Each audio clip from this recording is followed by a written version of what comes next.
ఐఫై TV news కి స్వాగతం. Bulletin ముందుగా హెడ్లైన్స్.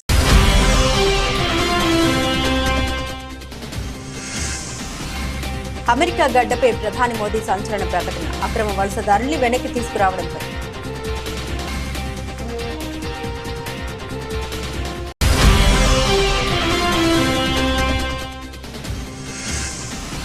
అమెరికాలో 10,000 మంది కార్మికులను తొలగించిన ట్రంప్ సర్కార్. కీలక నిర్ణయం తీసుకున్న ఎలన్ మస్క్.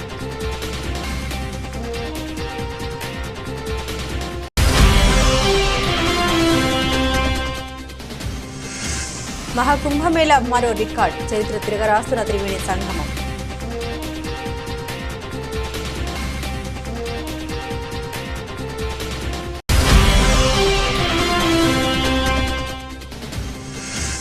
భారత స్టాక్ మార్కెట్పై బేర్పట్టు. వరుసగా 8వ రోజు నష్టాలు. ప్రామాణిక ఈక్విటీ సూచీలు.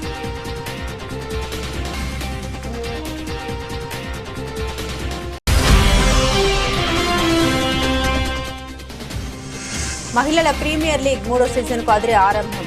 అద్వితీయ ఆట తీరుతో ఆకట్టుకుంటున్న defending champion royal challengers Bengaluru.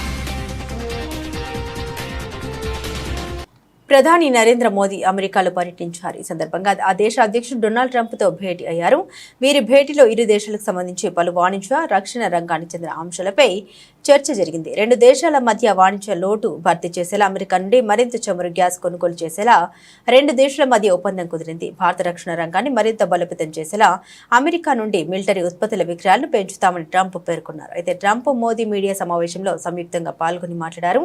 ఈ సందర్భంగా అమెరికాలోని అక్రమ వలసదారుల పట్ల డొనాల్డ్ ట్రంప్ వ్యవహరిస్తున్న తీరుపై ప్రధాని మోదీ ప్రస్తావించారు. అమెరికా అధ్యక్షుడిగా డొనాల్డ్ ట్రంప్ రెండోసారి బాధ్యతలు చేపట్టిన నాటి నుండి సరైన పత్రాలు లేకుండా అమెరికాలో అక్రమంగా నివసిస్తున్న వలసదారులపై ఉక్కుపాదం మోపుతున్నారు.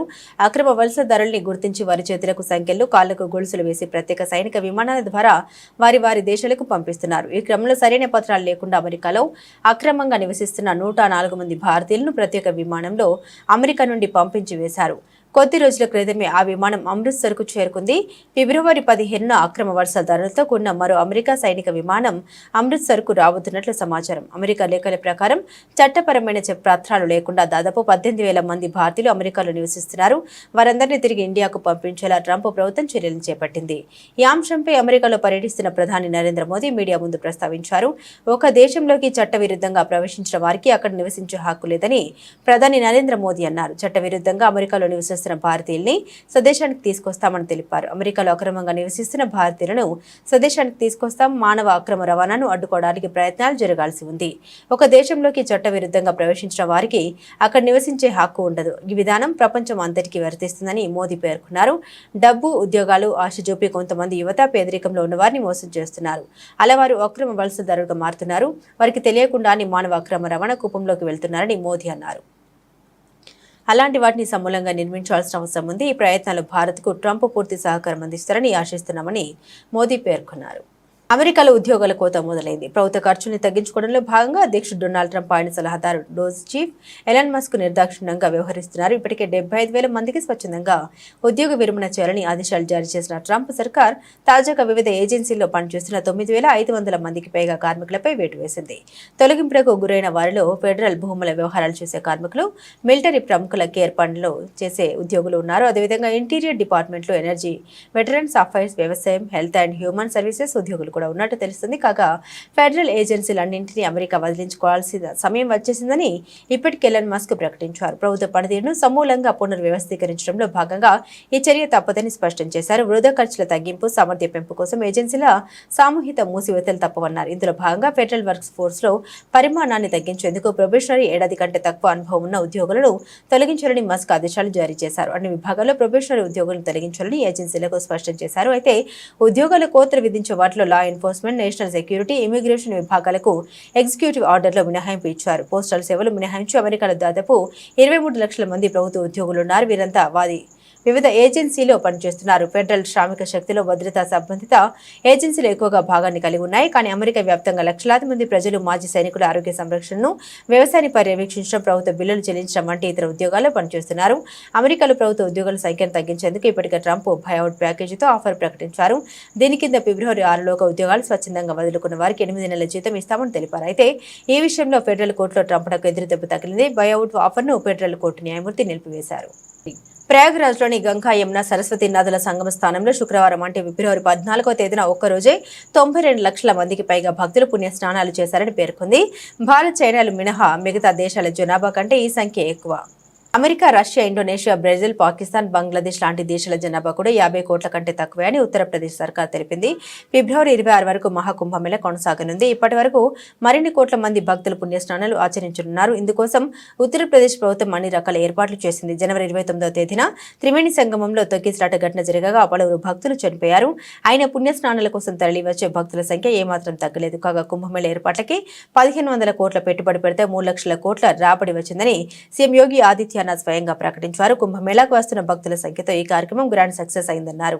మహారాష్ట్ర ముఖ్యమంత్రి దేవేంద్ర ఫడ్నవీస్ తన సతీమణి అమృత ఫడ్నవీస్ కుమార్తె దివిజలతో కలిసి ప్రయాగ్రాజ్లోని త్రివేణి సంగమంలో పుణ్య స్నానాలు చేశారు. మహాకుంభమేళలో భక్తుల కోసం అద్భుతమైన ఏర్పాట్లు చేశారని దేవేంద్ర ఫడ్నవీస్ తెలిపారు. ఇందుకు గాను ఉత్తరప్రదేశ్ ముఖ్యమంత్రి యోగి ఆదిత్యనాథ్ కు ఆయన అభినందనలు తెలిపారు. మహాకుంభమేళకు వస్తున్న ప్రతి భక్తుడు సంతోషంగా ఉన్నాడు. భారీ సంఖ్యలో భక్తుల రాకతో ఈసారి మేళ సరికొత్త రికార్డు సృష్టించిందని దేవేంద్ర ఫడ్నవీస్ తెలిపారు. మహాకుంభమేళలో ఇంత చక్కటి ఏర్పాటు చేసినందుకు మేం సీఎం యోగికి ధన్యవాదాలు తెలిపారు. తదుపరి కుంభమేళ మహారాష్ట్రలోని నాసిక్ లో జరుగుతుంది. దాన్ని కూడా ఇదే విధంగా విజయవంతం చేయడంపై మేం ఫోకస్ పెడతామన్నారు దేవేంద్ర ఫడ్నవీస్ సతీమణి అమృత ఫడ్నవీస్.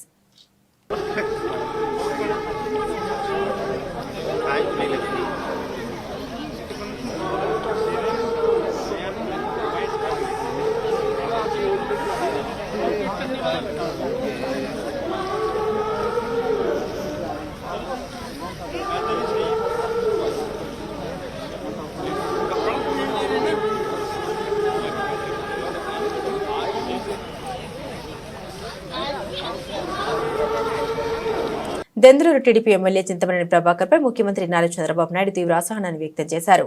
చింతమనేని దుర్భాషల వీడియో ఒకటి సోషల్ మీడియాకి ఎక్కడంతో చంద్రబాబు ఆగ్రహం వ్యక్తం చేశారు. మనం అధికారంలో ఉన్నామని ఇలా సహనం కోల్పోయి వ్యవహరించడం తగదని హితో పలికారు. భవిష్యత్తులో ఇలాంటివి జరగకుండా చూసుకోవాలని తెలిపారు. ఇంతకీ ఏం జరిగిందంటే ఓ వివాహ కార్యక్రమానికి వెళ్లిన చింతమనేని కారుకు మాజీ ఎమ్మెల్యే అభయ చౌదరి కారు అడ్డుగా ఉండడం వివాదానికి దారితీసింది. ఈ గొడవ గురించి చంద్రబాబుకు వివరించేందుకు చింతమనేని నిన్న మంగళగిరిలోని టీడీపీ కార్యాలయానికి వెళ్లారు. వైసీపీ నేతలు కావాలని రెచ్చగొట్టలే ప్రవర్తించారు. ఆయన చంద్రబాబుకు ఫిర్యాదు చేశారు. ఈ నేపథ్యంలో చంద్రబాబు ఇలా స్పందించారు. నిన్న గన్నవరం మాజీ శాసనసభ్యుడు వంశీ గారిని అరెస్ట్ చేస్తే వైఎస్ఆర్ పార్టీ వాళ్ళు అక్రమంగా వంశీ ఏ తప్పు చేయలేదు, కావాలనే కక్ష సాధింపు చర్యలో భాగంగా వంశీని అరెస్ట్ చేశారు అని మాట్లాడుతున్నారు. అంటే వంశీ ఏ తప్పు చేయకోకుండానే తెలుగుదేశం పార్టీ గన్నవరం కార్యాలయం తగలబడిందా, ధ్వంసమైందా, లేదంటే మాకు మేమే పెట్టుకుని వంశీ మీద నెట్టడం జరిగిందా?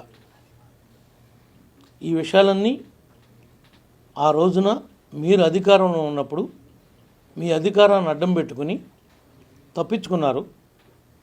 తప్పించుకోవడానికి ప్రయత్నం చేశారు. మీకు అలవాటు, ముఖ్యంగా వైఎస్ఆర్ పార్టీ నాయకులకి, కార్యకర్తలకి, వాళ్ళ మాజీ శాసనసభ్యులకి, ఇప్పుడున్న శాసనసభ్యులకి, ఇప్పుడున్నటువంటి రాష్ట్ర అధ్యక్షుడికి ఆయన స్కూల్లో నేర్చుకున్నటువంటి విద్యలే ఇవన్నీ. మీకు అక్రమ కేసులు పెట్టడం, ప్రతిపక్ష పార్టీ వాళ్ళని హౌస్ అరెస్ట్ చేయటం, బయటికి రానికపోవటం, అవసరమైతే ఎన్కౌంటర్ చేస్తాను అని చెప్పి చింతపల్లి ఫారెస్ట్లోకి తీసుకెళ్ళటం, ఇలా బెదిరించటం, కొంతమందిని భూమి మీద లేకుండా చేయటం మీకు సాధ్యపడింది. మా మాజీ స్పీకర్ కోడెల శివప్రసాద్ గారు ఆత్మహత్య చేసుకునేలాగా ఆయన్ని ప్రేరేపించింది మీరు కాదా? ఆ పరిస్థితికి ఆయన రావడానికి, ఆయన భూమి మీద లేకపోవటానికి కారణం మీ వైఎస్ఆర్ పార్టీ, జగన్మోహన్ రెడ్డి ప్రభుత్వం కాదా అని అడుగుతున్నాం. ఆ రోజున మాకు జరిగితే ఒకటి, ఈ రోజున చేసిన నేరానికి, చేసినటువంటి తప్పుకి ఈ రోజున వంశీని పెట్టారు. రేపొద్దున కొడాల నానిని పెడతారు, ఎల్లుండి ఇంకొకరిని పెడతారు, అవటాలను ఇంకొకరిని పెడతారు. ఈ చట్టాన్ని అమలు చేసే క్రమంలో కొద్దిగా టైం డిలే కావచ్చేమో, కానీ నేరం చేసిన వాడు చట్టం ముందు తప్పించుకోవటానికి వీల్లేదు. ప్రతి వాడిని తీసుకుని వచ్చి వాళ్ళు చేసినటువంటి నేరాల్ని రుజువు చేసి కటకటాల వెనకాల పంపటం జరుగుతుందని చెప్పి కూడా ఈ సందర్భంగా మీ అందరికి కూడా తెలియజేస్తా ఉన్నాం. నిన్నేదో పెద్ద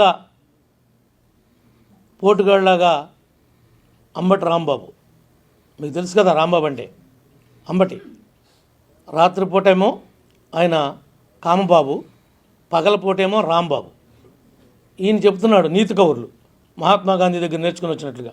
డీజీపీ గారు ఆఫీస్కి వెళ్ళాడట, ఈ పుడింగ్ వస్తున్నాడని డీజీపీ గారు అక్కడ ఇంటర్వ్యూ ఇవ్వలేదట. ఈయనకు ఒక శాసనసభ్యుడు కూడా కాదు, నువ్వు మాజీ మంత్రి అయితే అయ్యి ఉండొచ్చేమో.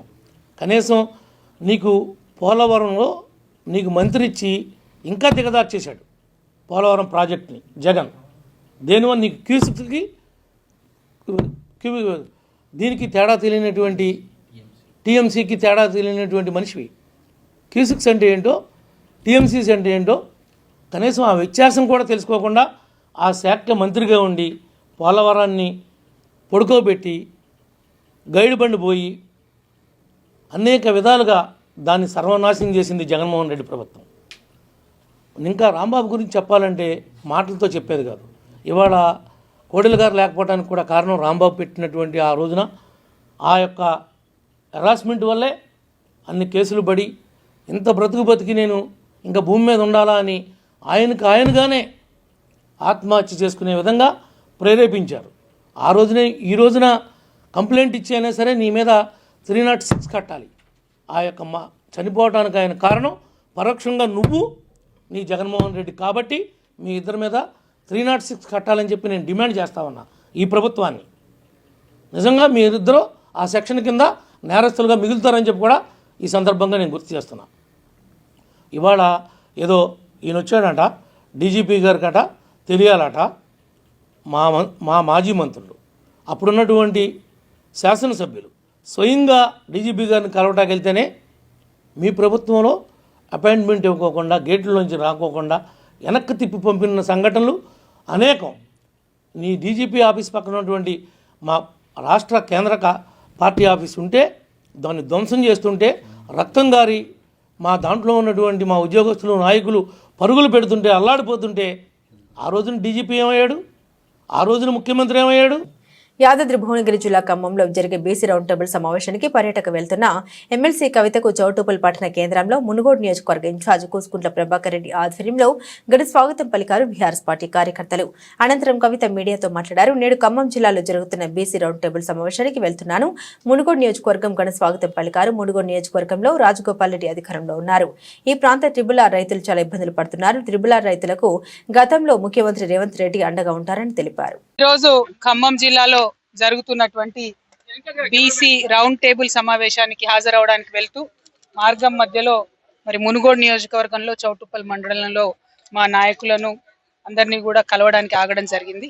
ఇక్కడ మునుగోడు మండలంలో మరి కాంగ్రెస్ పార్టీ నుండి రాజగోపాల్ రెడ్డి గారు అధికారంలో ఉన్నారు, వారు ఎమ్మెల్యేగా ఉన్నారు. ఇక్కడ ముఖ్యమంత్రి గారు ఆనాడు వచ్చి ట్రిపుల్ ఆర్ సమస్యనే లేకుండా చేస్తా, నేను మమ్మల్ని గెలిపించండి, మేము ఎటువంటి ఇబ్బంది లేకుండా ట్రిపుల్ ఆర్ని మీ గ్రామాల నుంచి వెళ్లకుండా చేస్తామని చెప్పిండ్రు.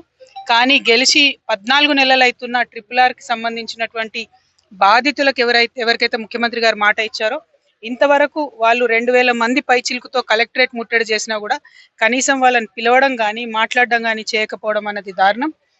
మీరు ఇచ్చినటువంటి మాటకు నిలబడి గౌరవ ముఖ్యమంత్రి గారు తక్షణమే ట్రిపుల్ ఆర్ బాధితులను పిలిపించుకొని మాట్లాడి వారి సమస్య పరిష్కరించవలసిందిగా నేను డిమాండ్ చేస్తా ఉన్నాను. రాజగోపాల్ రెడ్డి గారు ఈ విషయంలో చొరవ తీసుకోవాలని కూడా మేము డిమాండ్ చేస్తా ఉన్నాం.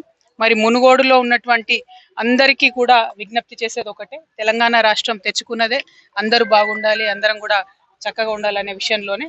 కాబట్టి ఇవాళ బీఆర్ఎస్ పార్టీ మీ అందరి పక్షాన కూడా నిలబడి పోరాటం చేస్తా ఉన్నది. Thank you. జై తెలంగాణ. జనగామ జిల్లా పాలకుర్తి మండలంలోని బస్టాండ్ ఆవరణంలో గురువారం రోజున 2 వ్యక్తులు అనుమానాస్పదంగా తిరుగుతూ ఉండడంతో వారి వద్ద ఉన్న బ్యాగులను తనిఖీ చేయడంతో గంజాయి దొరికినట్లు వారు పారిపోతుండగా పట్టుకుని పోలీస్ స్టేషన్ కు తరలించినట్లు పాలకుర్తి సీఐ గట్ల మహేందర్ రెడ్డి గురువారం ఏర్పాటు చేసిన విలేకరుల సమావేశంలో తెలిపారు. వారిని విచారించగా నిషేధిత గంజాయిని రవాణా చేస్తున్నట్లు అంగీకరించారని మహారాష్ట్రలోని తానే జిల్లా నవై ముంబై రబేలేకు చెందిన ఆశిష్ రామ్ నాయక్ యాదవ్, రాహుల్ రామ్ లఖన్ తివారీ ఇద్దరిని అరెస్టు చేసి ఈ రోజు రిమాండ్కు తరలించినట్టు తెలిపారు. వీరిద్దరూ నవీన్ ముంబైలోని మోతిటెక్ అనే ప్రైవేట్ కంపెనీలో పనిచేస్తుండగా ఎక్కువ డబ్బు సంపాదించాలని అత్యాశతో మహారాష్ట్రలోని థానే జిల్లా నవీ ముంబై రబేలేకు చెందిన ఆశిష్ రామ్ నాయక్ యాదవ్, రాహుల్ రామ్ లఖన్ తివారీ ఇద్దరిని అరెస్టు చేసి ఈ రోజు రిమాండ్కు తరలించినట్టు తెలిపారు. వీరిద్దరూ నవీన్ ముంబైలోని మోతిటెక్ అనే ప్రైవేట్ కంపెనీలో పనిచేస్తుండగా ఎక్కువ డబ్బు సంపాదించాలని అత్యాశతో ఒరిస్సా రాష్ట్రంలోని భువనేశ్వర్కు వెళ్లి 1.80 లక్షల విలువ గల 31.7 కిలోల 16 గంజాయి ప్యాకెట్లు కొనుక్కుని రైల్లో ముంబైకి తిరిగి వస్తున్న క్రమంలో వరంగల్ పోలీసులు రైళ్ల తనిఖీలు చేస్తుండగా వారు గమనించి ట్రైన్ దిగి నేరుగా వరంగల్ బస్టాండ్కి వెళ్లి బస్సు ఎక్కి పాలకుర్తికి వచ్చినట్టు తెలిపారు. వారి వద్ద 31.7 కిలోల గంజాయి, 2 మొబైల్ ఫోన్లను స్వాధీనం చేసుకున్నట్టు తెలిపారు. పోలీస్ స్టేషన్ పరిధిలో నమ్మదగిన సమాచారం మేరకు పాలకుర్తి ఎస్ఐ పవన్ కుమార్ తన సిబ్బందితో పాలకుర్తి బస్టాండ్లో ఇద్దరు వ్యక్తులు అనుమానాస్పదంగా కనబడుతున్నారు అనే సమాచారం మేరకు SI Pavan Palakurthi police station నుండి తన సిబ్బందితో మరియు పంచులతో బయలుదేరి పాలకుర్తి బస్టాండ్కి వెళ్ళి అనుమానాస్పదంగా ఉన్న ఇద్దరు వ్యక్తులను విచారించి వారి వద్ద నుంచి 31 కిలో 700 గ్రాముల దగ్గర 32 కిలోల గాంజాను వారి వద్ద నుంచి సీజ్ చేయడం జరిగింది. ఆ ఇద్దరు వ్యక్తుల పేర్లు ఆశిష్ రామ్ నాయక్ యాదవ్ అలియాస్ పాండే, అదేవిధంగా రెండో వ్యక్తి పేరు రామ్ లఖన్ తివారీ అలియాస్ రాహుల్ రామ్ లఖన్ తివారీ అలియాస్ పాండే. వీళ్ళిద్దరు మహారాష్ట్రకు చెందిన నవీ ముంబైలోని థానే డిస్టిక్ చెందినవారు. రెబెలి అనే ప్రాంతంలో ఒక ప్రైవేట్ కంపెనీలో రోజువారీ కూలీ పనులు చేస్తూ ఉంటారు. ఈ క్రమంలో వారు జలసరకు అలవాటు పడి సులువుగా డబ్బులు సంపాదించాలనే ఉద్దేశంతో వారితో పాటు పనిచేసే అన్ను అనే వ్యక్తి గాంజా సప్లై చేస్తున్నాడని తెలుసుకొని అతను భువనేశ్వర్ సిటీ ఒడిశా రాష్ట్రంకి వెళ్ళి అక్కడ అతని దగ్గర ఒక 16 ప్యాకెట్ల గాంజాను, అందాజా 32 కిలోల గాంజాను తీసుకొని వాళ్ళు ట్రైన్లో వస్తూ ట్రైన్ మార్గంలో వెళ్తే పోలీసులకు దొరుకుతారని మళ్ళీ వారు బస్సు మార్గం ద్వారా హైదరాబాద్కి వెళ్దామని పాలకుర్తి బస్ స్టాండ్లో వాళ్ళు వెయిట్ చేస్తున్నప్పుడు పట్టుకోవడం జరిగింది. ఈ కేసులో టోటల్ గాంజా యొక్క విలువ అందాజా 7,92,000 ఉంటుంది. ముఖ్యంగా ప్రజలందరికీ ఒకటే విజ్ఞప్తి, మీ గ్రామంలో కానీ మీ మండలంలో కానీ ఎవరైనా గాంజాకు అలవాటు పడ్డట్టయితే వారి సమాచారం మాకు ఇచ్చినట్టయితే వారికి గాంజా సప్లై చేస్తున్న వాళ్ళు కానీ గాంజాను ఎవరైనా స్టోర్ చేసి రకరకాల మార్గాల ద్వారా ఎవరైతే దాన్ని సప్లై చేస్తున్నారో వారిపైన చర్య తీసుకోవడం జరుగుతుంది. సో ఈ కేసులో వారిని పట్టుకోవడంలో, నేరస్తులను పట్టుకోవడంలో ప్రతిభ చూపిన పాలకుర్తి ఎస్ఐ పవన్ మరియు అతని సిబ్బంది రాజ్ కుమార్, మనోజ్ మరియు ప్రొఫెషనల్ ఎస్ఐ రాజేందర్, అదేవిధంగా ఇతర సిబ్బందిని మా DCP west zone sir, Shri Rajamahendra Naik sir వారికి రివార్డ్స్ అందజేస్తామని వారికి చెప్పి వారి యొక్క ప్రతిభను ప్రశంసించడం జరిగింది. కాబట్టి ప్రజలు మీరు ఎవరైనా గాంజాకి అలవాటు పడ్డ వారి యొక్క సమాచారం ఉంటే మాకు తెలియజేయాలి. Thank you. తెలుగుదేశానికి పార్టీ వ్యవస్థాపక రోజు నుండి నేటి వరకు వెన్నెముకగా నిలిచిన బీసీల అభ్యున్నతి కోసం అధికారంలోకి వచ్చిన కూటమి ప్రభుత్వం ప్రత్యేక చర్యలు తీసుకోవడం జరుగుతుందని సీఎం చంద్రబాబు తెలిపారు. బీసీల అభివృద్ధి, సామాజిక న్యాయంలో భాగంగా ముఖ్యమంత్రి చంద్రబాబు నాయుడు వెలగపూడి సచివాలయంలో బీసీ సంక్షేమ శాఖపై సమీక్ష నిర్వహించారు. ఈ సమీక్షలో ఉన్నతాధికారులు పలు అంశాలను ముఖ్యమంత్రి దృష్టికి తీసుకొచ్చారు. రాష్ట్రంలో వెనుకబడిన ఉన్న బీసీల అభివృద్ధి సాధించడంతో పాటు ఆర్థికంగా బలపడే విధంగా ప్రభుత్వం నుండి వివిధ సంక్షేమ పథకాలు అందించే విధంగా చర్యలు తీసుకోవాలని అధికారులకు ముఖ్యమంత్రి ఆదేశాలు జారీ చేశారు.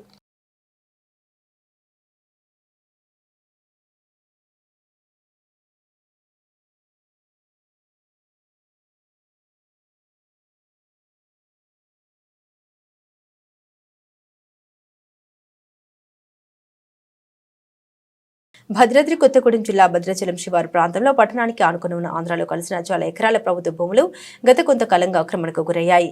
చుట్టుపక్కల ప్రాంతాల్లోని గిరిజనులంతా ఆ భూముల్ని ఆక్రమించి గుడిసెలు నిర్మించుకున్నారు. ప్రభుత్వ అధికారులు చాలా కాలం నుండి భూములను ఖాళీ చేయాలని చెబుతున్నప్పటికీ వినకపోవడంతో ఈ రోజు అల్లూరు జిల్లా ఏటపాక మండల అధికారులు గుడిసెలు తొలగిస్తున్నారు. ప్రభుత్వ భూముల్ని ఆక్రమించి గుడిసెలు వేయడం ద్వారా గిరిజనులకు ఇతరులకు అనేక వివాదాలు జరుగుతున్నాయని ప్రజలెవరూ ప్రభుత్వ భూముల్ని ఆక్రమించవద్దని అధికారులు తెలుపుతున్నారు. గతంలో కూడా అక్కడ గిరిజనులు ప్రభుత్వ భూముల్ని ఆక్రమించి గుడిసెలు వేసుకున్న నేపథ్యంలో ఆ మండల అధికారులు గుడిసెలను తొలగించి ప్రభుత్వ భూముల్ని స్వాధీనం చేసుకున్నారు. అయినప్పటికీ మళ్లీ గిరిజనులు అదేవిధంగా ప్రభుత్వ భూములు గుడిసెలు వేయడంతో అధికారులు ప్రొక్లైన్ల సహాయంతో గుడిసెల్ని తొలగించారు.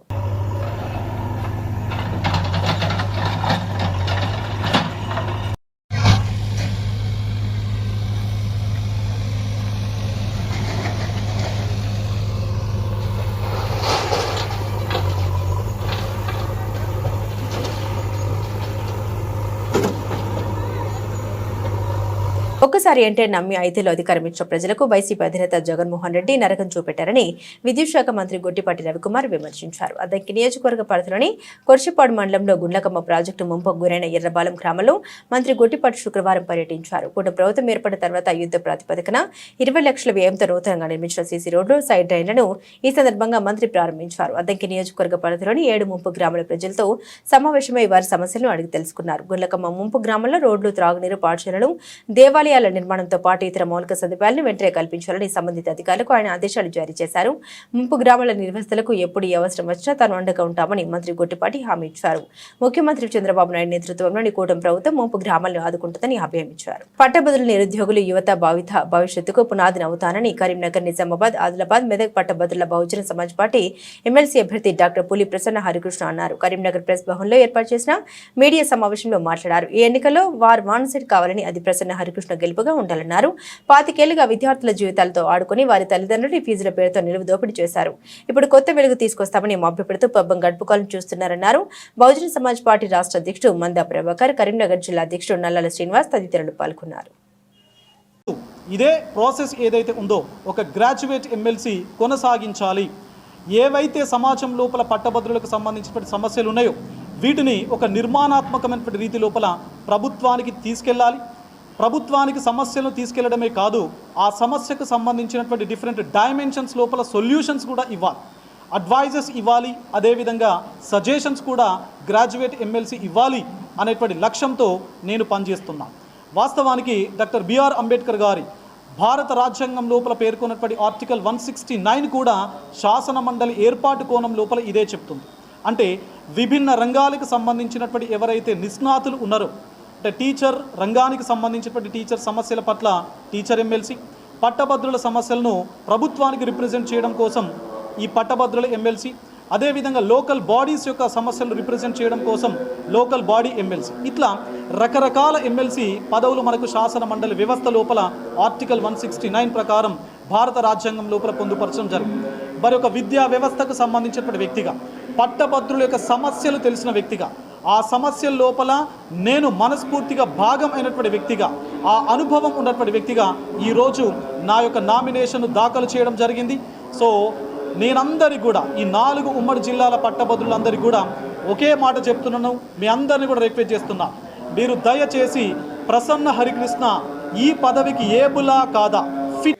వైసీపీ హయాంలో పిల్ల సైకో వంశీ బూతులు చేసిన సభ్య సమాజం తలెదించుకునేలా ఉన్నాయి. వంశీ అరెస్టుతో ఇంతకాలానికి తగిన శిక్ష పడిందని ప్రజలంతా అభిప్రాయపడ్డారు. ఎక్స్లో పెద్ద సైకో ఈ పిల్ల సైకోకు మద్దతుగా పోస్టు పెట్టాడు. ఇప్పటికే వంశీ ఆగడాలు భరించలేక ప్రజలే తగిన బుద్ధి చెప్పి ఓడించారు. వంశీ కొడాలి నాని బూతుల వల్ల కూడా నష్టం జరిగిందని వైసీపీ నేతలు చెబుతున్నారు. ఆ రోజు వారందరితో బండబూతులు తిట్టించిన జగన్ ఇప్పుడు నీతి సూత్రాలు చెబుతాడని టీడీపీ నేత బుద్ధ వెంకన్న మండిపడ్డారు. అందరికీ నమస్కారం.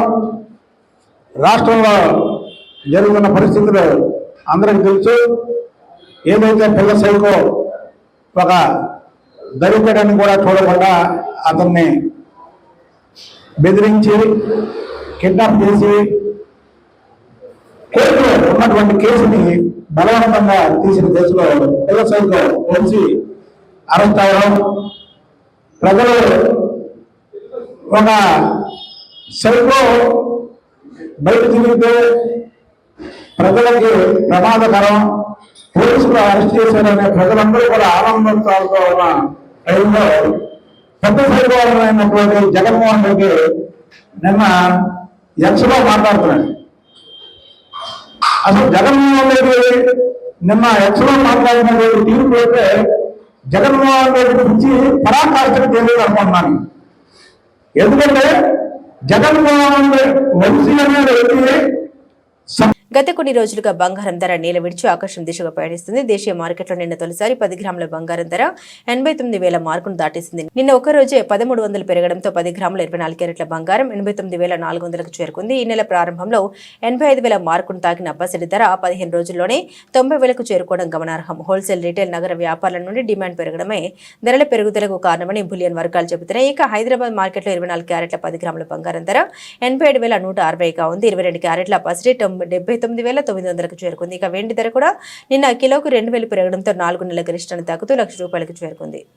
భారీ స్టాక్ మార్కెట్పై బేర్పాటు బిగించింది. ట్రంప్ సుంకాల పోటు తరలిపోతున్న విదేశీ సంస్థాగత పెట్టుబడులతో పాటు నిరాశజనకంగా త్రైమాసిక ఆర్థిక ఫలితాల కారణంగా ప్రామాణిక ఈక్విటీ సూచీలు వరుసగా 8వ రోజు నష్టాలు పయనించాయి. శుక్రవారం సెన్సెక్స్ 76,000, నిఫ్టీ 23,000 స్థాయిలను కోల్పోయాయి. సెన్సెక్స్ 199.76 పాయింట్లు క్షీణించి 75,939.21 వద్దకు చేరుకుంది. నిఫ్టీ 102.15 పాయింట్ల నష్టంతో 22,929.25 వద్ద ముగిసింది. చిన్న మధ్యస్థాయి కంపెనీల ప్రాతినిధ్య సూచీలైన బీఎస్ఈ స్మాల్ క్యాప్ ఏకంగా 3.24%, మిడ్ క్యాప్ 2.59% నష్టపోయాయి. కాగా గడిచిన 8 ట్రేడింగ్ సెషన్లలో 2,644.6 పాయింట్లు, నిఫ్టీ 810 పాయింట్లు 3.41% పతనమయ్యాయి. 8 రోజుల్లో 25.31 లక్షల కోట్ల మార్కెట్ సంపద హరించుకుపోయింది. దాంతో బీఎస్ఈ నమోదిత కంపెనీల మొత్తం మార్కెట్ క్యాపిటలైజేషన్ 400.19 లక్షల కోట్లు డాలర్లు పడిపోయింది. మహిళా ప్రీమియర్ లీగ్ 3వ సీజన్కు అదిరే ఆరంభం. కీలక ఆటగాళ్లు గాయాలతో జట్టుకు దూరమైన defending champion royal challengers Bengaluru అద్వితీయ ఆట తీరుతో ఆకట్టుకుంది. గుజరాత్ జెయింట్స్పై 202 పరుగుల రికార్డు చేతను సైతం మరో 9 బంతులుండగానే ముగించింది. చివరిలో రిచా ఘోష్ 27 బంతుల్లో 7 ఫోర్లు 4 సిక్సర్లతో 64 నాట్అవుట్ బౌలర్లను చెడుగుడు ఆడేసుకుంది. శుక్రవారం జరిగిన ఈ మ్యాచ్లో ముందుగా బ్యాటింగ్కు దిగిన గుజరాత్ 20 ఓవర్లలో 5 వికెట్లకు 201 పరుగులు చేసింది. గార్డనర్ 37 బంతుల్లో 3 ఫోర్లు 8 సిక్సర్లతో 79 నాట్అవుట్, బెద్మోని 42 బంతులు 8 ఫోర్లతో 56 అర్ధ సెంచరీలు సాధించారు. పేసర్ రేణుకా సింగ్కు 2 వికెట్లు దక్కాయి. చేతుల్లో బెంగళూరు 18.3 ఓవర్లో 4 వికెట్లకు 202 పరుగులు చేసి గెలిచింది. ఎలిస్ పెర్వి 34 బంతుల్లో 6 ఫోర్లు 2 సిక్సర్లతో 57, కనుక ఆహుజా 13 బంతుల్లో 4 ఫోర్లతో 30 నాట్అవుట్ కీలక ఇన్నింగ్స్ ఆడారు. గవర్నర్కు 2 వికెట్లు దక్కాయి. ప్లేయర్ ఆఫ్ ది మ్యాచ్ గా రిచా ఘోష్ నిలిచింది. బులెటిన్ ముగించే ముందు హెడ్లైన్స్ మరోసారి.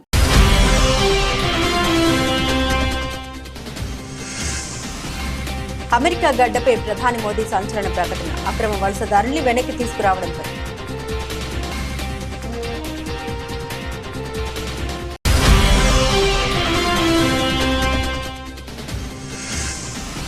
అమెరికాలో 10,000 మంది కార్మికులను తొలగించిన ట్రంప్ సర్కార్, కీలక నిర్ణయం తీసుకున్న ఎలన్ మస్క్.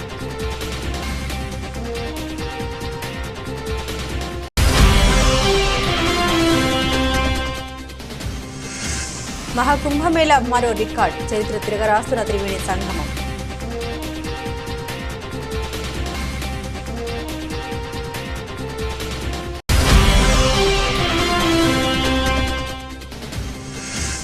భారత స్టాక్ మార్కెట్పై బేర్పాటు, వరుసగా 8వ రోజు నష్టాలు ప్రామాణిక ఈక్విటీ సూచీలు.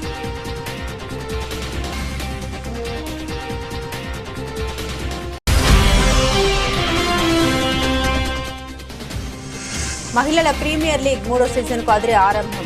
అద్వితీయ ఆట తీరుతో ఆకట్టుకుంటున్న defending champion royal challengers Bengaluru. ఇవి బులెటిన్లోని విశేషాలు. తిరిగి మరో బులెటిన్తో మళ్ళీ కలుసుకుందాం. సెలవు.